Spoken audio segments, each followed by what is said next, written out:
اللہ سبحانہ تعالیٰ نے ہر ضرورت جہاں پیدا کی وہاں ضرورت کو پورا کرنے کا انتظام بھی فرمایا. انہیں ضروریات میں سے ایک ضرورت انسان کے لیے ساتھی کا ہونا یا ازدواجی تعلقات اور شوہر اور بیوی کے رشتے کا ہونا. اللہ تعالیٰ نے جب آدم علیہ السلام کو پیدا کیا تو اس کے بعد سب سے پہلے ان کے لیے ان کی بیوی کو پیدا کیا, ایک کمپینین کو پیدا کیا, اور یہ ایک انسان کی بالکل ایک فطری ضرورت. اللہ تعالیٰ نے ان کو گرل فرینڈ اور بوائے فرینڈ کی شکل میں پیدا نہیں کیا, صرف دو دوست نہیں بنایا, بلکہ ان کے درمیان شوہر اور بیوی کا رشتہ قائم کیا, اور اسی کے ساتھ وہ دنیا میں اترے. یعنی دنیا میں صرف آدم علیہ السلام نہیں اترے بلکہ ان کے ساتھ حوا بھی اتری. اور اس دن سے اللہ تعالیٰ نے دنیا میں پھر بہت سے لڑکے اور لڑکیاں پیدا کیے, اور پھر ان کے درمیان کس قسم کا تعلق ہونا چاہیے ہر شریعت میں اس کے متعلق واضح ہدایات دی گئی. دونوں کو ایک دوسرے کے لیے محبت اور رحمت کے رشتے میں باندھا گیا اور محبت اور رحمت کا ذریعہ بنایا گیا, جیسا کہ سورۃ الروم میں آتا ہے کہ اللہ تعالیٰ کی نشانیوں میں سے من آیاتہ ان خلق لکم من انفسکم ازواجا لتسکنوا الیہا, کہ اس کی نشانیوں میں سے ہے کہ اس نے تمہارے لیے جوڑے پیدا کیے تاکہ تم ان سے سکون پاؤ. تو شادی جو ہے یہ بیسیکلی اللہ سبحانہ تعالیٰ نے انسان کے لیے باعث سکون بنائی. یعنی شادی کا اصل مقصد کیا ہے کہ ہسبینڈ وائف ایک دوسرے کے لیے باعث سکون ہو, اور وجعل بینکم مودۃ ورحمۃ, اور اس نے تمہارے درمیان محبت اور رحمت پیدا کری. اسی محبت اور رحمت کی وجہ سے انسان جوانی کے علاوہ بڑھاپے میں بھی ایک دوسرے کا بہترین مددگار ہوتا ہے. اور یہ دراصل مطلوب ہے کہ اس تعلق کے اندر ایک دوسرے کے لیے سکون بھی ہو, محبت بھی ہو, رحمت بھی ہو, ایک دوسرے کی کیئر بھی ہو, ایک دوسرے کی ضروریات کا احساس بھی ہو, اور ان کو پورا کرنے کے لیے انسان قربانی کرنے والا بھی ہو. اسی لیے ہم دیکھتے ہیں کہ ہمارے دین میں شوہر اور بیوی دونوں کے کچھ حقوق ہیں اور کچھ فرائض ہیں. ایک کا فرض دوسرے کا حق ہوتا ہے اور دوسرے کا فرض پہلے کا حق ہوتا ہے, اور جب تک دونوں ایک دوسرے کے حقوق نہ دیں اور اپنے فرائض پورے نہ کریں اس وقت تک یہ محبت اور رحمت اور سکون اور یہ تمام چیزیں پھر ناپید ہونے لگتی, جس کی وجہ سے بہت سے لوگ شادی کی اصل روح کو نہیں سمجھتے, اور وہ سمجھتے کہ صرف ہمیں سکون چاہیے, صرف ہمیں محبت چاہیے, ہمیں دوسرے کی رحمت یا مرضی چاہیے, جبکہ اللہ تعالیٰ نے جعل بینکم تمہارے درمیان اس کو رکھا نہیں, دو طرفہ تعلق ہے یہ. اور جب ایک کے اندر اس میں سے کوئی کمی آتی تو دوسرے کی طرف سے بھی بعض اوقات کمی آنے لگتی ہے, اور بعض اوقات وہ کمی آتے آتے بالکل سیچوریشن پوائنٹ پر رشتے پہنچ جاتے ہیں اور تعلق ختم ہو جاتے ہیں. تو اس لیے بہت ضروری ہے کہ ہم شادی سے پہلے جہاں اور بہت طرح کی تیاریاں کرتے ہیں وہاں ان حقوق اور فرائض کی بھی یاد دہانی کر لیں. اصل میں یہ لیکچر جو میں دینے والی ہوں یہ سننا تو لڑکے اور لڑکی کو چاہیے, لیکن وہ دونوں اس وقت موجود نہیں ہے, مگر ان کی وجہ سے ایک سبب پیدا ہو گیا کہ جو آلریڈی شادی کے رشتے میں پروئے ہوئے یا شادی کے رشتے میں پروئے جانے والے ہیں وہ یاد دہانی کر لیں کہ کیا وہ اپنے فرائض پورے کر رہے ہیں, کیونکہ ہر ایک کو ریمائنڈر چاہیے ہوتا ہے. سب سے پہلے عورتوں کی ذمہ داریوں کے اوپر بات کروں گی, پھر عورتوں کے حقوق پہ بات کروں گی. پہلی بات یہ ہے کہ اللہ تعالیٰ نے یہ جو حقوق اور فرائض رکھے ہیں ان کے بارے میں سوال بھی ہوگا, ان کا حساب بھی ہوگا, اور ان کے بارے میں جب پوچھ ہوگی تو انسان کی طرف سے اگر کوئی کمی بیشی ہوئی, کوئی کوتاہی ہوئی, تو جب تک دوسرا فریق معاف نہیں کرے گا اس کو اس وقت تک وہ معاف نہیں ہوگا. خواہ والدین اور بچوں کے بیچ میں حقوق اور فرائض ہو, یا شوہر اور بیوی کے درمیان ہو, یا دو نیبرز کے درمیان ہو, یا کوئی بھی دو انسانوں کے درمیان. تو اس لیے یہ صرف جو کچھ اس وقت میں بتانے جا رہی ہوں محض کوئی انفارمیشن یا نالج نہیں, یہ چیزیں ہمارے اوپر ایک ذمہ داری کی حیثیت رکھتی ہیں, اور ہم سب کو اس کی روشنی میں اپنے آپ کو پرکھنا چاہیے, دیکھنا چاہیے کہ ہم کہاں پر کھڑے. کیونکہ دنیا میں ہم ہو سکتا ہے کہ کسی بھی اپنے زور کی وجہ سے دوسرے کا حق مار جائیں یا حق نہ دیں. دونوں میں سے جو فریق کمزور ہوتا ہے وہ عام طور پر بعض اوقات وہ زیادتی بھی کر جاتا ہے. تو ایسی صورت میں ان تمام چیزوں سے بچنے کے لیے ضروری ہے کہ انسان ان فرائض کو اپنے رب کی خاطر ادا کرنے والا ہو, تاکہ وہاں پر سرخرو.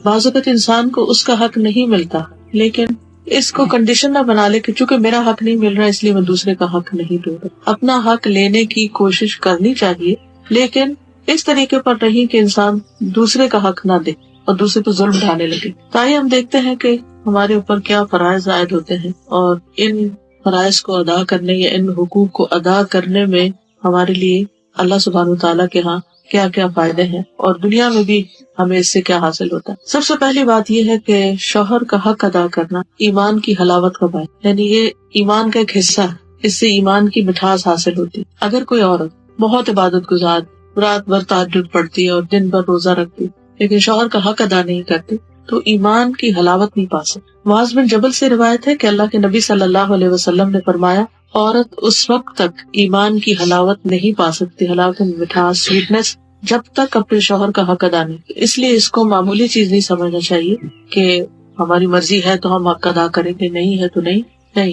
اگر حق ادا نہ کیا تو یہ دراصل ایمان میں کمی کی علامت ہے، یا اس سے ایمان میں کمی آنے کا اندیشہ ہے۔ عبداللہ ابن عمر ابن عاص کہتے ہیں کہ رسول اللہ صلی اللہ علیہ وسلم نے فرمایا، اے عبداللہ، مجھے بتایا گیا ہے کہ تم دن کو مسلسل روزے رکھتے ہو اور رات کو مسلسل قیام کرتے ہو۔ میں نے عرض کیا، ہاں اے اللہ کے رسول، میں ایسا ہی کرتا ہوں۔ آپ نے فرمایا ایسا نہ کرو، روزہ رکھو بھی اور رات کو بھی قیام بھی کرو اور آرام بھی کرو، اور کبھی روزہ نہ بھی رکھو، کیونکہ تیرے جسم کا بھی تجھ پر حق ہے، تیری آنکھوں کا بھی تجھ پہ حق ہے، اور تیری بیوی کا بھی تجھ پر حق ہے۔ یعنی جہاں ایک طرف عورت کو بتایا گیا کہ اس کا ایمان اس وقت تک مکمل نہیں ہوتا جب تک کہ شوہر کا حق نہ دے، دوسری طرف مرد کو بھی یہ بتایا گیا کہ جب تک بیوی کا حق ادا نہ ہو اس وقت تک اس کے بھی عمل میں کمی رہ جائے گی، کیونکہ خالی روزے اور رات کی عبادت کو ایک اچھا مسلمان ہونے کے لیے کافی قرار نہیں دیا گیا۔ آپ نے نہیں فرمایا اچھا تم تو بہت اچھا کر رہے ہو اور ایسے ہی کرتے چلے جاؤ۔ آپ کو سمجھ آ گئی کہ جو شخص روز روزہ رکھنے والا اور رات بھر وہ اللہ کی عبادت کرنے والا ہو، وہ لازماً حقوق العباد سے غافل ہوگا۔ پھر اسی طرح دونوں کا ایک دوسرے پر یہ بھی حق ہے کہ وہ ایک دوسرے کے راز فاش نہ کرے، ایک دوسرے کی باتیں یا سیکرٹ جو آپس کے ہیں وہ کسی تیسرے تک نہ جانے۔ قرآن پاک میں آتا ہے کہ ہن لباس لکم وانتم لباس لہم، تم ان کا لباس ہو، وہ تمہارا لباس ہے، یعنی ایک دوسرے کو ڈھانکنے والے، ایک دوسرے سے قریب ترین رشتے دار۔ اب جسم اور لباس کے بیچ میں کوئی تیسری چیز نہیں ہوتی۔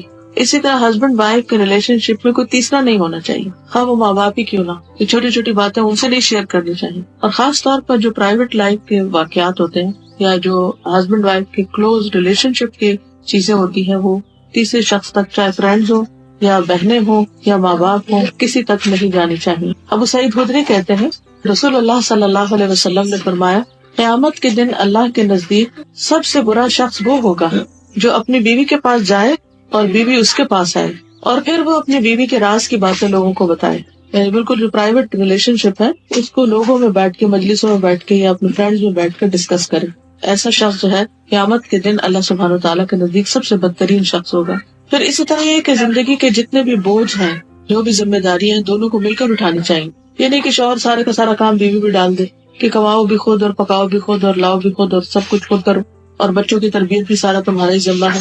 یہ بھی بہت بڑی زیادتی کی بات ہے، اور اپنے فرض کو ادا نہ کرنا یہ بھی دراصل بیوی کے حقوق میں کمی کا باعث ہے۔ اور اسی طرح اگر بیوی کوئی بھی ذمہ داری نہیں لیتی اور شوہر کی کوئی بھی ڈیمانڈ پوری نہیں کرتی تو یہ بھی دراصل ایک زیادتی کی بات ہے اور شوہر کے حق میں کمی کی۔ پھر اسی طرح بعض اوقات یہ بھی ہوتا ہے کہ جیسے اولاد کی تربیت ہے یا گھر میں لین دین ہے یا اور معاملات ہیں، وہ سارے کے سارے کسی ایک فریق پر آ جائیں، اور خاص طور پر ہمارے کلچر میں بعض اوقات یہ ساری عورتوں کی ذمہ داریاں ڈال دی گئی، بچوں کو اسکول لینا بھی اور چھوڑنا بھی اور سودا سلف لانا بھی اور پکانا بھی اور سرو بھی کرنا اور خاندانوں کو بھی سنبھالنا اور باقی سارے کام بھی عورت کی ذمہ داری ہو گئے۔ تو اللہ سبحانہ وتعالیٰ نے یہ سب کچھ عورت کے اوپر نہیں ڈالا۔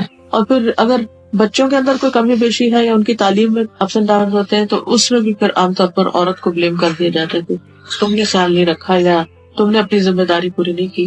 حالانکہ حدیث میں آتا ہے کہ بہترین تحفہ جو والد اپنے بچوں کو دے سکتا ہے وہ اچھا اخلاق ہے، اچھا ادب، یعنی بہترین ادب سکھانا جو ہے وہ باپ کا بہترین تحفہ ہے۔ یعنی عام طور پر باپ دن رات کمانے میں لگے رہتے ہیں، وہ سمجھتے ہیں کہ اگر ہم زیادہ سے زیادہ بچوں کو کھلونے لا دیں گے یا ان کو آؤٹنگ پہ لے جائیں گے یا باہر کھانا کھلا دیں گے تو اس سے شاید ہمارے فرائض پورے ہو جائیں یا ان کو جو ٹائم دینے کا ہمارا ذمہ ہے وہ ادا ہو جائے۔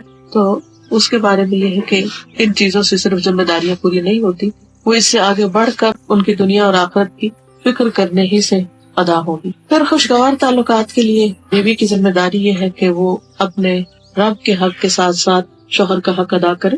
رسول اللہ صلی اللہ علیہ وسلم نے فرمایا، اس ذات کی قسم جس کے ہاتھ میں میری جان ہے، عورت اس وقت تک رب کا حق ادا نہیں کر سکتی جب تک شوہر کا حق ادا نہ کرے۔ تو وہ رب کو خوش نہیں کر سکتی جب تک کہ شوہر کو خوش نہ کرے۔ عورت اگر پالان پر سوار ہو یا اونٹ پر بیٹھی ہوئی ہو اور اس کا شوہر اسے بلائے تب بھی اسے انکار نہیں کرنا چاہیے، اس کی بات ماننی چاہیے۔ پھر اسی طرح شوہر کی عزت اور احترام بھی ضروری ہے۔ یہ سمجھا جاتا ہے کہ شاید یہ صرف پاکستانی کلچر ہے، یہ ہمارے معاشرے میں ہے، ایسا نہیں ہے۔ ہمارے دین نے ہمیں سکھایا ہے کہ ٹھیک ہے کہ دونوں ایک دوسرے کے ساتھی ہیں، ایک دوسرے کے لیے سکون کا باعث ہے، لیکن اللہ تعالیٰ نے مرد کو ایک درجہ اوپر رکھا۔ قرآن پاک میں وَلِلرِّجَالِ عَلَيْهِنَّ دَرَجَہ کہہ کے، یعنی دونوں کے حقوق ہیں، عورتوں کے بھی حقوق ہیں، مردوں کے بھی حقوق ہیں، لیکن مردوں کا ایک درجہ زیادہ رکھا تاکہ گھر کا انتظام اور جو زندگی کا ایک سفر ہے وہ بہترین طریقے سے آرگنائزڈ وے میں چلے، کیونکہ کوئی بھی آرگنائزیشن ایک ہیڈ کے بغیر نہیں چل سکتی، اور کسی بھی آرگنائزیشن میں اگر 2 لوگوں کو برابر کا ہیڈ بنا دیا جائے تو بھی کام نہیں چلتا. اس لیے مرد کا چونکہ ایک درجہ زیادہ ہے، اس لیے درجہ جہاں زیادہ ہوتا ہے وہاں رسپانسبلٹی بھی زیادہ ہوتی ہے، اور وہاں پر ایک حق بھی زیادہ ہوتا ہے، اور وہاں رسپیکٹ بھی دینا ضروری ہوتا ہے. تو یہاں پر حضرت ابو ہریرہ کی روایت ہے، نبی اکرم صلی اللہ علیہ وسلم نے فرمایا، اگر میں اللہ کے علاوہ کسی دوسرے کو سجدہ کرنے کا حکم دیتا تو بیوی کو حکم دیتا کہ وہ شوہر کو سجدہ کرے. یعنی حکم دیا نہیں گیا، لیکن اس سے یہ پتہ چلتا ہے کہ شوہر کا حق کتنا بڑا ہے. لیکن اس کا یہ مطلب نہیں ہے کہ وہ شوہر کی ہر الٹی سیدھی غلط بات سب مانتی رہے. اس میں جو ٹھیک ہوگا اس کو ماننا لازم، اور جو غلط ہے اس کو ماننا ضروری نہیں ہے. عبد الرحمن بن عوف کہتے ہیں کہ رسول اللہ صلی اللہ علیہ وسلم نے فرمایا، جو عورت 5 وقت نماز پڑھتی ہوں، ماہ رمضان کے روزے رکھتی ہوں، اپنی شرمگاہ کی حفاظت کرتی ہوں، اپنے شوہر کی اطاعت کرتی ہوں، اس سے کہا جائے گا کہ جنت کے جس دروازے سے چاہو داخل ہو جاؤ.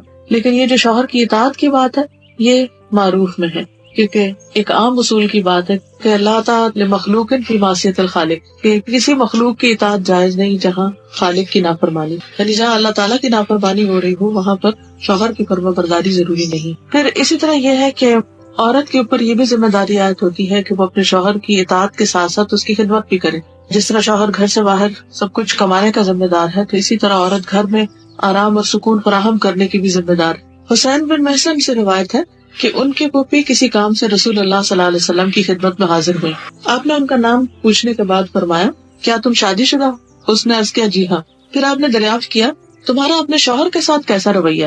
انہوں نے عرض کیا، میں نے کبھی ان کی اطاعت اور خدمت میں کسر نہیں چھوڑی سوائے اس چیز کے جو میرے بس میں نہ ہو. آپ نے فرمایا، دیکھ لو تمہارا اس کی نظر میں کیا مقام ہے، کیونکہ وہی تمہاری جنت اور وہی تمہاری جہنم. یعنی ایک عورت کا اگر شوہر خوش ہے تو اس کے لیے جنت میں جانے کا راستہ ہموار ہو جاتا ہے اس سے. اور یہاں بھی آپ نے فرمایا وہی تمہاری جنت اور وہی تمہاری جہنم. مطلب یہ ہے کہ اگر وہ تم سے خوش نہیں، اور بجا طور پر ایک تو تھا نا ناروا کے مطالبے، ایسی چیزیں جو عورت کے بس میں ہی نہ ہو یا اس کے لیے پاسبل ہی نہ، تو وہ تو الگ ہے. لیکن جہاں جان بوجھ کر وہ حق میں کمی کرتی یا اس کو کچھ سمجھتی نہیں یا اس کے مقابلے میں دوسروں کو زیادہ اہمیت دیتی، تو یہ بات درست ہے. تو آپ نے فرمایا وہی تمہاری جنت اور وہی تمہاری جہنم. پھر اسی طرح عورت کے اوپر یہ بھی لازم ہے کہ وہ اس طریقے پر رہے کہ شوہر دیکھے تو خوش ہو جائے. یعنی بیوی کا حال حلیہ، اس کا اٹھنا بیٹھنا، بات کرنے کا انداز، معاملہ کرنے کا انداز، یہ شوہر کے لیے ایک اٹریکشن کا باعث ہو. یہ بھی اس کے لیے اجر کی بات. عبداللہ بن سلام کہتے ہیں رسول اللہ صلی اللہ علیہ وسلم نے فرمایا، بہترین بیوی وہ ہے جس کی طرف تم دیکھو تو وہ تمہیں خوش کر دے، جب تم کسی بات کا حکم دو تو وہ بات پوری کر دے، اور تمہاری عدم موجودگی میں تمہارے مال اور اپنی ذات کی حفاظت کرے. یعنی اپنی شرم و حیا کی بھی حفاظت کرے، اور گھر پر جو بھی اس کے کسٹڈی میں شوہر کا مال یا راز یا کوئی بھی چیز ہے ان سب کی بھی حفاظت کرنے والی. پھر اسی طرح یہ ہے کہ بولنے میں اچھی. رسول اللہ صلی اللہ علیہ وسلم نے فرمایا، کنواری عورتوں سے نکاح کرو کہ وہ شیریں گفتار ہوتی، یعنی کہ ان کے بولنے میں مٹھاس ہوتی، اور تھوڑی چیز پر جلد خوش ہو جاتی، یعنی شکر گزار ہوتی، کیونکہ زیادہ دنیا نہیں دیکھی ہوتی اور مطالبے بھی کم ہوتے. اس لیے خصوصی طور پر بیوی کی حیثیت سے جو خوبی بیان کی گئی وہ یہ کہ شوہر کے ساتھ بات کرنے میں بھی اچھی ہو اور بہت زیادہ مطالبے کرنے والی نہیں. پھر شوہر کے مال اور اپنے نفس کی حفاظت کرے. فالصالحات قانتات حافظات للغیب بما حفظ اللہ، نیک عورتیں وہ ہیں جو شوہروں کی فرما بردار ہیں اور ان کی غیر موجودگی میں اللہ کی حفاظت اور نگرانی میں ان کے حقوق کی حفاظت کرنے والی. یعنی صرف سامنے نہیں بلکہ ان کے پیچھے بھی ان کے حقوق کی حفاظت کرتے. یعنی شوہر کو چیٹ کرنے والی نہ، دھوکہ دینے والی نہ ہو. یہ نہ ہو کہ شادی کہیں ہو اور غیر مردوں کے ساتھ تعلقات ہو ویسے ہی جیسے شوہر کے ساتھ ہوتے ہیں، یا کسی بھی قسم کی نگاہوں کی خیانت یا دل کی خیانت. تو ان چیزوں سے بچنا چاہیے، چاہے کوئی انسان نہ بھی جانتا ہو، لیکن اللہ سبحانہ وتعالیٰ کی نظر سے کوئی بھی نہیں چھپ سکتا. پھر اسی طرح یہ ہے کہ شوہر کو راضی کرنا ضروری ہے.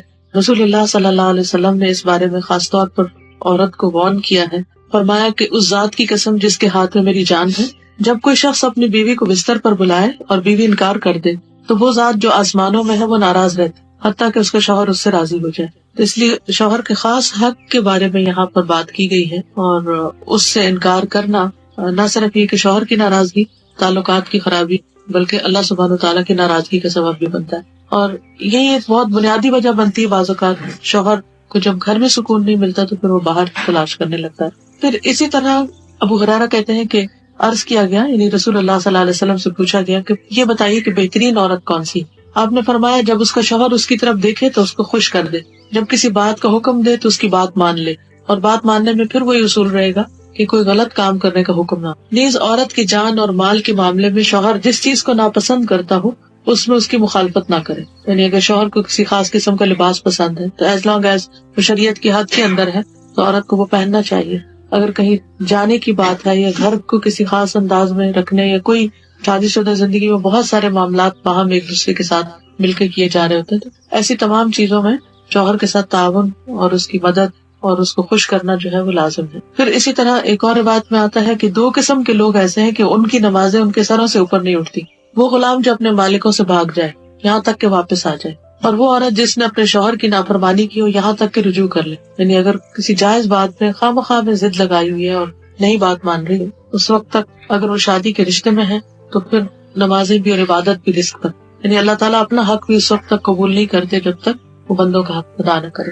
پھر اسی طرح آپ دیکھیے کہ عورت کو یہ بھی کہا گیا کہ وہ شوہر کی اجازت کے بغیر نفلی عبادت نہ کرے، یعنی نفلی روزے رکھنے یا نفل پڑھنا وغیرہ. حدیث میں آتا ہے کہ عورت کے لیے اپنے شوہر کی موجودگی میں اس کی اجازت کے بغیر نفلی روزہ رکھنا جائز نہیں، اور نہ ہی اپنے شوہر کی اجازت کے بغیر کسی مرد کو گھر میں آنے کی اجازت ہے، کیونکہ اس سے بھی شکوک و شبہات پیدا ہوتے ہیں. پھر اسی طرح شوہر کے مال میں سے اس کی مرضی کے بغیر تحفہ یا صدقہ نہ کرے، کیونکہ کمانے والا مرد ہے یا تو عورت کا اپنا ذاتی مال یعنی اگر پیرنٹ سے ملا ہے یا انہیرٹ کیا ہے یا وہ خود کماتی ہے تو اس میں تو اپنی مرضی سے جو بھی وہ کرنا چاہے. لیکن اگر شوہر کی طرف سے کچھ ملا ہوا ہے تو اس میں اس سے مشورہ کرنا اور اس کی اجازت لینا ضروری ہے، کیونکہ اصل مالک بہرحال شوہر.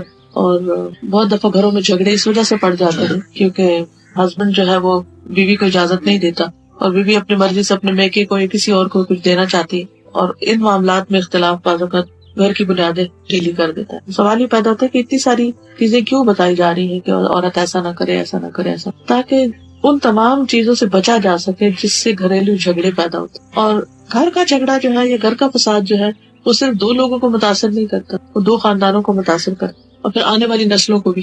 تو اس لیے اس معاملے میں بہت کیئرفل ہونے کی ضرورت ہے. پھر اسی طرح یہ ہے کہ شوہر کی اجازت کے بغیر نامحرموں سے گفتگو سے بھی بچنا چاہیے. حضرت علی بن ابی طالب سے روایت ہے کہ رسول اللہ صلی اللہ علیہ وسلم نے خاوند کی اجازت کے بغیر عورتوں سے ان کے گھروں میں گفتگو سے منع کیا ہے. اگر شوہر کو یہ بات پسند نہیں کہ عورت کسی مرد سے بات کرے تو عورت کو نہیں کرنی چاہیے، کہ بعض اوقات انہی چیزوں سے پھر جھگڑے پیدا ہو جائے. پھر اسی طرح شوہر کا ایمان بڑھانے میں مدد دینی چاہیے. صوبان کہتے ہیں کہ جب یہ آیت نازل ہوئی کہ جو لوگ سونا اور چاندی جمع کر کے رکھتے ہیں اور اسے اللہ کی راہ میں خرچ نہیں کرتے، تو وہ کہتے ہیں کہ اس وقت ہم لوگ رسول اللہ صلی اللہ علیہ وسلم کے ساتھ کسی سفر میں شریک تھے، تو ان کے صحابہ میں سے کسی نے پوچھا کہ سونا اور چاندی کے متعلق تو حکم نازل ہونا تھا وہ ہو گیا، اب اگر ہمیں یہ پتہ چل جائے کہ بہترین مال کون سا ہے سونے چاندی کے علاوہ تو ہم وہی رکھ لیں. یعنی سونا چاندی جمع کرنے کی تو یہاں ممانعت آئی ہے، اور خاص طور پر جب اس کی زکوٰۃ نہ دی جائے، تو اگر کوئی اس سے بہتر اور چیز ہے تو پھر ہم اس کی طرف توجہ کریں. تو آپ نے فرمایا سب سے افضل مال ذکر کرنے والی زبان، شکر کرنے والا دل اور ایمان والی بیوی. یہ سونے چاندی سے بھی بہتر چیز ہے جو اس کے ایمان پر مدد کرنے والی، یعنی اس کو نیکی کی طرف ہمت بندھانے والی. بعض اوقات خواتین کہتی ہیں کہ یہ تو مردوں کی ذمہ داری ہے کہ وہ ہمیں سیدھے راستے پہ رکھے، تاکہ ہماری ذمہ داری کہ ہم انہیں رکھیں اور ہم انہیں سپورٹ کریں. تو اس سے یہ پتہ چلتا ہے کہ اگر کوئی عورت ایسا کرتی ہے کہ وہ اپنے شوہر کی ہدایت کا ذریعہ بنتی ہے تو اس کی قدر و قیمت سونے چاندی سے بھی زیادہ ہے. پھر اسی طرح یہ ہے کہ جیسے حضرت عائشہ اور حضور صلی اللہ علیہ وسلم کا باہمی تعلق تھا، اس میں آتا ہے کہ عبید کہتے ہیں کہ میں نے حضرت عائشہ سے عرض کیا آپ نے رسول اللہ صلی اللہ علیہ وسلم کی جو سب سے عجیب بات دیکھی ہے وہ بتائیے. تو وہ کچھ دیر خاموش تھے، پھر فرمایا کہ رسول اللہ صلی اللہ علیہ وسلم نے ایک رات فرمایا عائشہ مجھے چھوڑ دو، آج کی رات میں اپنے رب کی عبادت کروں. اب آپ دیکھیے آپ چاہتے تو خود ہی کر لیتے، لیکن حضرت عائشہ سے ایک طرح سے اجازت لے رہے ہیں کیونکہ یہ ان کا حق تھا کہ ان کے پاس رہیں. میں نے کہا مجھے آپ کے پاس رہنا بھی پسند ہے اور آپ کی خوشی بھی پسند ہے. چنانچہ آپ اٹھے اور وضو کیا، نماز پڑھنے کھڑے ہو گئے. حضرت عائشہ کہتے ہیں کہ آپ نے مسلسل رونا شروع کیا وہاں تک کہ آپ کی گود تر ہو گئی، یعنی آنسو سے. کہتے ہیں کہ آپ نماز میں بیٹھے روتے رہے، آپ کی داڑھی تر ہو گئی، پھر آپ برابر روتے رہے یہاں تک کہ زمین بھی تر ہو گئی. یعنی جب بیٹھ کے روئے تو گود تر ہو گئی، جب زمین پہ سجدے میں روئے تو زمین تر ہو گئی. اتنے میں بلال رضی اللہ عنہ آپ کو فجر کی نماز کے لیے بلانے آ گئے.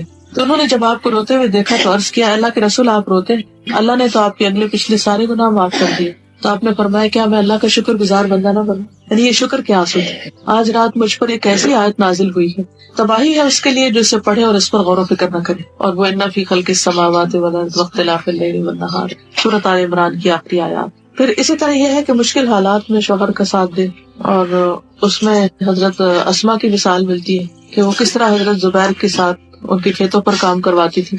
وہ کہتی ہے کہ حضرت زبیر کا ایک گھوڑا تھا اور میں اس کی دیکھ بھال کرتی تھی، اور میرے لیے گھوڑے کی دیکھ بھال سے زیادہ سخت کام کوئی نہیں تھا. اور اس طرح ان کے اونٹ کے لیے گٹلیاں کوٹتی، اس کا چارہ بناتی، اونٹ کو پانی پلاتی. اور آپ کو پتا ہے کہ اونٹ جو ہے وہ بہت زیادہ پانی پیتا ہے، اور وہ پانی پلانے کے لیے ظاہر کہیں سے نکال کے اس کے سامنے رکھتی ہوگی. ان کے ڈول کو سیتی. پھر نبی صلی اللہ علیہ وسلم نے اس کے کچھ ہی عرصے کے بعد میرے پاس ایک خادم بھیج دیا. وہ گھوڑے کی دیکھ بھال سے میں بری ذمہ ہو گئی، تو مجھے ایسا لگا جیسے انہوں نے مجھے آزاد کر دیا. یعنی اتنا بڑا کام مجھ سے. اس سے پتا چلتا ہے کہ خواتین نے گھر سے باہر بھی کام کیے ہیں حسب ضرورت، اور جب سہولت میسر آئی تو چھوڑ بھی دیے. پھر اسی طرح وہ حضرت زبیر کے کھیت میں بھی کام کرتی تھی، کھجور کی گٹلیاں سر پہ لاد کے لاتی تھی. اور وہ کہتے ہیں کہ وہ زمین میرے گھر سے 3 فرسخ 9 میل دور تھی، اور یہ سارا فاصلہ وہ پیدل طے کرتی. اس سے اندازہ کریں کہ کس قدر ہارڈ ورک تھا. پھر اسی طرح بد اخلاقی اور بد زبانی سے دور رہے. اب یہ جو بد زبانی ہے یہ عام طور پر بہت سے کام خراب کرتی. انسان کی زبان ہی ہوتی ہے جو اس کو عزت دیتی ہے، اور زبان ہی ہوتی ہے جو اس کو ذلیل کر دیتی. اگر ایک زبان انسان کنٹرول کر لے تو اللہ تعالیٰ اور بندوں دونوں کے سامنے انسان سرخرو ہو جاتا ہے. رسول اللہ صلی اللہ علیہ وسلم نے فرمایا 3 قسم کے آدمی دعا تو کرتے ہیں لیکن ان کی دعا قبول نہیں ہوتی. ان میں سے ایک وہ آدمی جس کی بیوی بد اخلاق ہو اور پھر اسے طلاق نہ دے. یعنی یہاں تک حکم ہے کہ ایسی عورت جو بدتمیز ہو، بد اخلاق ہو، بد زبان ہو، وہ اس لائق نہیں کہ پھر وہ کسی ایسے شوہر کی بیوی بن کر رہے کہ جو خود ایسا نہ ہو. یہ بد زبانی جو ہے یہ صرف دنیا کو جہنم نہیں بنا دیتی بلکہ اس کی آخرت کے لیے بھی بہت سخت نقصان دہ ہے. یہاں تک آتا ہے کہ بعض اوقات انسان زبان سے ایک ایسا کلمہ نکالتا ہے کہ جس کی وہ پرواہ نہیں کرتا کہ اس نے کتنی بڑی بات کہہ دی، تو اس کی وجہ سے وہ جہنم کی اتھاہ گہرائی میں جا پڑتا ہے. اس لیے انسان سوچ سمجھ کر بات کرے. پھر اسی طرح یہ ہے کہ بد دعائیں نہیں دینی چاہیے، نہ اپنے آپ کو، نہ بچوں کو، نہ شوہر کو، اور نہ کسی اور کو. کیونکہ اگر کوئی دوسرا بد دعا کا مستحق نہ ہوا تو وہ بد دعا واپس پلٹے گی، جس نے دی ہے اسی کو آ کے لگے گی. رسول اللہ صلی اللہ علیہ وسلم نے فرمایا بد دعا نہ دیا کرو، نہ اپنے اوپر، نہ اپنی اولاد پر، نہ خادموں پر، نہ مالوں پر. کہیں ایسا نہ ہو کہ وہ قبولیت کی گھڑی ہو کہ جس میں اللہ تعالیٰ سے مانگا جائے تو وہ دعا قبول ہو جائے اور پھر انسان خود ہی پچھتائے. پھر اسی طرح ایک اچھے شوہر کے اندر کیا خوبیاں ہونی چاہیے اس کے بارے میں بھی ہمیں کچھ رہنمائی ملتی ہے. حسن بصری کہتے ہیں کہ اللہ کے نزدیک پسندیدہ بندے وہ ہیں جو اپنے اہل و عیال کو سب سے زیادہ فائدہ دینے والے. یعنی کہ اچھا شوہر کون ہے؟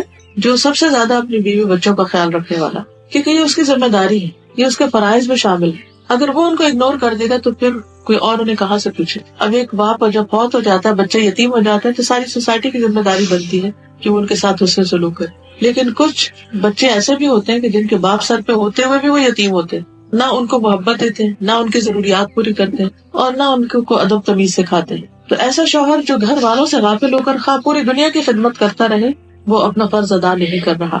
پھر اسی طرح بیوی سے اچھے اخلاق سے پیش آنا شوہر کی ذمہ داری ہے. رسول اللہ صلی اللہ علیہ وسلم نے فرمایا ایمان کے لحاظ سے کامل مومن وہ ہے جو اخلاق میں سب سے اچھا ہے. اس کا ایمان کمپلیٹ ہے جس کا اخلاق اچھا ہے. اور تم میں سے بہتر شخص وہ ہے جو اپنی بیویوں کے لیے بہتر. رسول اللہ صلی اللہ علیہ وسلم نے خود بھی کبھی کسی خادم کو نہیں مارا تھا، کسی عورت کو کبھی نہیں مارا تھا. پھر اسی طرح آپ نے اوروں کو بھی مارنے سے منع کیا. ابو ہریرہ کہتے ہیں کہ نبی صلی اللہ علیہ وسلم نے فرمایا جو شخص اللہ اور یوم آخرت پر ایمان رکھتا ہے اسے کوئی معاملہ درپیش ہو تو بھلائی کی بات کرے یا خاموش رہے.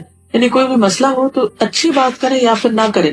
لوگوں میں تمہیں عورتوں کے بارے میں بھلائی کی وصیت کرتا ہوں کیونکہ وہ پسلی سے پیدا کی گئی، اور پسلی میں بھی سب سے زیادہ ٹیڑھا اس کا اوپر کا حصہ ہوتا ہے. اگر تم اسے سیدھا کرنا چاہو گے تو اسے توڑ ڈالو گے، اور اگر اسے چھوڑ دو گے تو وہ ٹیڑھی رہے گی. اس لیے میں تمہیں عورتوں کے بارے میں اچھے سلوک کی وصیت کرتا ہوں. اس کا مطلب یہ ہے کہ مردوں کو اس چیز سے منع کیا گیا کہ وہ سختی کے ساتھ عورتوں کی اصلاح کریں، اور سختی کے ساتھ ان کی اگر کچھ ایسی عادات ہے جو ان کو ناپسند ہے وہ اس کو سیدھا کرنے کی کوشش کریں، جیسی وہ ہے اسی بنیاد پر ان کو قبول کرے. اچھا، ٹیڑھے سے مراد یہ نہیں کہ عورتوں کے اندر کوئی خرابی کی بات ہو رہی ہے، مطلب اس سے یہ کہ ان کا اپنا ایک خاص مزاج ہے اور مردوں کا اپنا مزاج ہے. اگر کوئی مرد عورتوں کے ساتھ ایسا معاملہ کرتا ہے جسے کسی مرد کے ساتھ کیا جاتا ہے، جسے وہ اپنے آفس میں یا آفس بوائے کے ساتھ کر رہا ہے، تو وہ گھر میں بیوی کے ساتھ وہ نہیں کر سکتا. وہ وہاں پر تو وہ چیز چلے گی لیکن بیوی کے ساتھ یہ نہیں چل سکتی. پھر اسی طرح بیوی کو کھلانا پلانا مرد کی ذمہ داری ہے. ارباز بن ساریہ کہتے ہیں کہ رسول اللہ صلی اللہ علیہ وسلم نے فرمایا آدمی جب اپنی بیوی کو پانی پلاتا ہے تو اسے اجر دیا جاتا ہے، وہ کہتا ہے کہ یہ حدیث سن کر میں اٹھا اور اپنی بیوی کو پانی پلایا، اور جو سنا تھا اسے بتایا بھی، یعنی کھانا تو کھانا لیکن پانی پلانے کا بھی ثواب ہے۔ ہمارے یہاں عام طور پر یہ بیوی کا فرض سمجھا جاتا ہے کہ وہ شوہر جہاں بیٹھا ہو پانی لا کے ساتھ رکھتی رہے، حالانکہ شوہر کی بھی ذمہ داری ہے کہ وہ بیوی کو پانی پلائے۔ پھر اسی طرح نبی اکرم صلی اللہ علیہ وسلم سے سوال کیا گیا بیوی کا خاوند پر کیا حق ہے؟ آپ نے فرمایا جب تو خود کھائے تو اسے بھی کھلائے، جیسا خود کھاتے وہی کھلاؤ، یہ نہیں کہ خود دوستوں کے ساتھ روز باہر کہیں چلا جائے اور بیوی انتظار میں بیٹھی رہے، اور جب تو پہنے تو اسے بھی پہنائے، عید وغیرہ پر یا کسی بھی خاص اوکیزن پر اپنے لیے کپڑے لینے ہیں تو ساتھ ہی اس کے بھی لوگ، اور اگر کبھی الگ کرنے کی ضرورت پیش ہے تو اپنے گھر کے علاوہ کسی دوسری جگہ الگ نہ کرے۔ تو یہ جو ہمارے عام ٹرینڈ پایا جاتا ہے کہ کک آؤٹ کر دیتے گھر سے، تو اس کی اجازت نہیں ہے، ناراضگی ہو گھر کے اندر ہی ہو۔ پھر اسی طرح سب سے بہترین صدقہ یہ بتایا گیا کہ آدمی اپنے گھر والوں پر خرچ کرے۔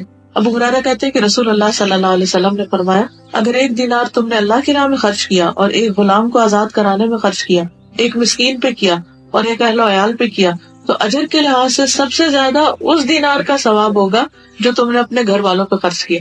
عام طور پر ہم سمجھتے ہیں کہ غریبوں فقیروں کو دینے سے زیادہ ثواب ہوگا، اور اگر بیوی کی ضرورت پوری کی تو اس کا کیا فائدہ؟ نہیں، یہ غلط فہمی ہے۔ سب سے زیادہ فائدہ اس پیسے کا ہے جو گھر میں لگتا ہے۔ ہاں یہ ہے کہ وہ بنیادی ضروریات پوری کرنے کے بعد پھر انسان باہر لگائے، یہ نہیں کہ پھر سارے کا سارا گاڑی رکھ لے۔ پھر اسی طرح یہ ہے کہ رسول اللہ صلی اللہ علیہ وسلم نے یہ بھی فرمایا آدمی کو ہلاک کرنے کے لیے اتنا گناہ ہی کافی ہے کہ جس کا خرچ اس کے ذمہ ہے اسے خرچ نہ دے، یعنی بیوی بچوں کو کچھ نہ دے، صرف بہن بھائیوں کو دیتا رہے یا خاندان میں اوروں کو دیتا رہے۔ پھر یہ بھی فرمایا مسلمان مرد کو کہ کوئی مومن کسی مومن عورت سے بغض نہ رکھے، یعنی دل میں گرج نہیں ہونی چاہیے بیوی کے خلاف۔ اگر اس کی ایک عادت اس کو ناپسند ہوگی تو کوئی دوسری پسند بھی ہوگی، تو اچھی چیزوں کو سامنے رکھا جائے نہ کہ ناپسندیدہ عادتوں کو۔ کوئی بھی انسان پرفیکٹ نہیں ہے، اس کی ایک عادت اچھی لگے گی دوسری نہیں لگے گی، تو عیب نہیں چنو، صرف دوسروں کے اندر کمی کوتاہی مت دیکھو، ان کے اچھی چیزوں کو دیکھو۔ پھر حضرت عائشہ سے پوچھا گیا کہ حضور صلی اللہ علیہ وسلم اپنے گھر میں کیا کیا کرتے تھے، تو کہنے لگی آپ گھر کے کام کاج میں مصروف ہوتے تھے، اب جب نماز کا وقت ہوتا تو نماز کے لیے اٹھ کھڑے ہوتے تھے۔ آپ اللہ کے رسول تھے، تمام انسانوں میں اور تمام مسلمانوں میں اور تمام پیغمبروں میں آپ کا درجہ بڑا ہے، لیکن جب وہ اپنے گھر میں ہوتا ہے تو گھر کے کام کرتے، یعنی جس جگہ پر ہوتے ہیں اس کے مطابق دوسروں کی ہیلپ کرتے۔ آج آپ دیکھیں خواتین بھی اپنے گھر کے کام کو کچھ کام نہیں سمجھتی یا اس کو ایک حقیر چیز سمجھتی۔ گھر کے کام میں بھی عظمت ہے، اس میں کوئی برائی نہیں، اور اس بات میں کوئی فخر نہیں کہ انسان یہ کہ میں نے کوئی کام نہیں کیا کرتا۔ جب اللہ کے رسول صلی اللہ علیہ وسلم اپنا ڈول سی لیتے تھے، اپنے جوتے کو مرمت کر لیتے، اپنے کپڑے کو سی لیتے، تو پھر کسی کے لیے بھی اس میں کوئی آر نہیں۔ عام طور پہ یہ بھی دیکھا گیا ہے کہ جب مرد کوئی کام گھر میں اگر بیوی کی تھوڑی سی ہیلپ کرا دیتا ہے تو بچے کو بھی اٹھا لے تو لوگ اس کو مائنڈ کرتے، میرا تو کبھی کوئی کام نہیں کیا، بیوی کی تم بھاگ بھاگ کے کام کر رہے۔ اس طرح کے تانے بھی نہیں دینے چاہیے، بلکہ شکر کرنا چاہیے، خوش ہونا چاہیے کہ وہ اپنے گھر میں دلچسپی لے رہا ہے اور گھر کی فضا کو خوشگوار بنایا ہے۔ پھر اسی طرح یہ ہے کہ بیوی کے ساتھ دل لگی کرنا، ہنسنا کھیلنا اور مزاح کرنا، یہ بھی ثواب کا کام۔ عقبہ عامر کہتے کہ میں نے رسول اللہ صلی اللہ علیہ وسلم کو یہ فرماتے ہوئے سنا کہ جائز لاہ میں 3 چیزیں آتی، انسان کا اپنی بیوی کے ساتھ دل لگی میں مصروف ہونا، اپنے گھوڑے کی دیکھ بھال کرنا، تیر اندازی کرنا۔ یہ چیزیں جو ہیں یہ ایک طرح سے بہت ریلیجس کام نہیں ہے، لیکن یہ بھی عبادت کے کام اور ان پر پوچھ لیں۔ پھر اسی طرح بیوی کے ساتھ ہنسی مذاق کرنا، کھیلنا، جسے نے جابر کو کہا کہ تم نے کس سے شادی کی، کنواری سے یا شوہر دیدہ سے؟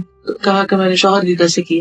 آپ نے فرمایا کسی کنواری سے کیوں نہیں کی کہ تم اس کے ساتھ کھیلتے ہو تمہارے ساتھ کھیلتی۔ اور خود نبی صلی اللہ علیہ وسلم نے ایک موقع پر حضرت عائشہ کے ساتھ دوڑ لگائی تھی، پھر اس میں حضرت عائشہ آگے نکل گئی، پھر کچھ عرصے کے بعد دوبارہ لگائی تو اس میں حضور صلی اللہ علیہ وسلم آگے نکل گئے۔ پھر اسی طرح یہ ہے کہ بیوی کی فرمائشیں بھی پوری کرنی چاہیے۔ رسول اللہ صلی اللہ علیہ وسلم نرم دل آدمی تھے، حضرت عائشہ جب بھی آپ سے کسی چیز کی فرمائش کرتی تو آپ اسے پورا کر دیتے۔ اور آپ کو یاد ہوگا کہ جب حضور صلی اللہ علیہ وسلم حج کر کے واپس جا رہے تھے، جو واپس مدینہ کی طرف لوٹ رہے تھے اور اپنے اپنے علاقوں میں، اب سب تیار ہے، جا رہا ہے قافلہ، اور آپ کو پتا حج کے بعد کتنا انسان تھک جاتا ہے کہ دل چاہتا فوراً گھر چلے۔ اتنے میں حضرت عائشہ نے کہا کہ آپ سب نے حج اور عمرہ دونوں کیا اور میں نے صرف حج کیا، مجھے بھی عمرہ کرنا۔ تو ان کی فرمائش پر نبی صلی اللہ علیہ وسلم نے ان کے بھائی عبد الرحمن کو ان کے ساتھ بھیجا اور تنیم سے جا کے احرام باندھ کے، جہاں سے مسجد عائشہ جس کو بولتے ہیں، وہاں سے لے جا کے عمرہ کروایا، اور آپ اتنی دیر میں سب کے ساتھ انتظار کرتے رہے۔ جب وہ عمرے سے فارغ ہوئی، وہ ایک خاتون عمرے سے فارغ ہوئی تو آپ ان کو لے کر واپس مدینہ گئے۔ اس سے اندازہ لگائیں کہ ایک بیوی کا کیا مقام ہو سکتا ہے۔ پھر اسی طرح بیوی کو وقتاً فوقتاً تحفے تحائف بھی دینے چاہیے۔ مقدام کہتے ہیں کہ میں نے حضرت عائشہ سے پوچھا کیا نبی صلی اللہ علیہ وسلم دیہات میں جاتے تھے؟ انہوں نے فرمایا ہاں، وہ ان ٹیلوں تک جاتے تھے۔ ایک مرتبہ آپ نے کسی دیہات جنگل میں جانے کا ارادہ کیا تو صدقہ کے جانوروں میں ایک قاصد کو بھیجا، اس میں سے مجھے ایک ایسی اونٹنی عطا فرمائی جس پر ابھی تک کسی نے سواری نہیں کی، یہ بالکل اسٹرانگ فریش. پھر مجھ سے فرمایا عائشہ اللہ سے ڈرنا، نرمی کرنا اپنے اوپر لازم کر لو، کیونکہ نرمی جس چیز میں ہوتی ہے اسے باعث زینت بناتی، اور جس چیز سے بھی کھینچی جاتی ہے اسے بددما اور عیبدار کر دے. تو اب دیکھیے کہ انہوں نے حضرت عائشہ کو الگ سواری کا انتظام کر کے دیے. تو اس سے یہ پتہ چلتا ہے کہ بیوی کے لیے الگ گاڑی کا انتظام کیا جا سکتا ہے، اور اچھے والے ماڈل کی، اگر وہ افورڈ کر سکتا ہو. جی انہوں نے کہا کہ ایسی اونٹنی تھی جس پر کبھی کسی نے سواری نہیں کی تھی، مطلب بالکل زیرو ٹیچر. پھر اگر بیوی جو ہے وہ دین کے راستے میں کچھ سستی کرے نماز روزے میں تو اس کی مدد کرنی چاہیے، اس کو جگانا چاہیے. آپ نے فرمایا کہ اللہ رحم کرے اس مرد پر جو رات کو اٹھے